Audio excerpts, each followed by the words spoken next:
ونفخ في الصور فإذا هم من الأجداث إلى ربهم ينسلون قالوا يا ويلنا من بعثنا من مرقدنا هذا ما وعد الرحمن وصدق المرسلون إن كانت إلا صيحة واحدة فإذا هم جميع لدينا محضرون فاليوم لا تظلم نفس شيئا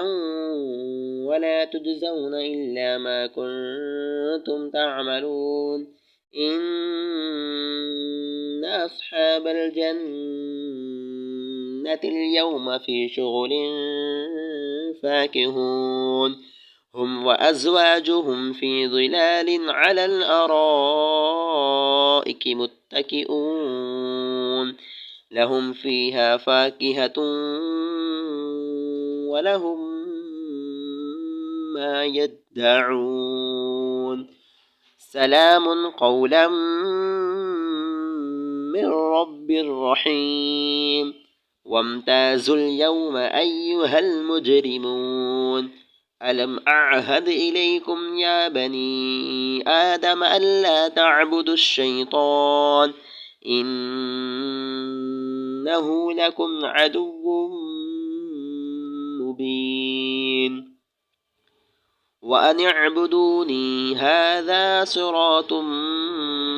مستقيم ولقد أضل منكم جبلا كثيرا أفلم تكونوا تعقلون هذه جهنم التي كنتم توعدون اصلوها اليوم بما كنتم تكفرون اليوم نختم على أفواههم وتكلمنا أيديهم وتشهد أرجلهم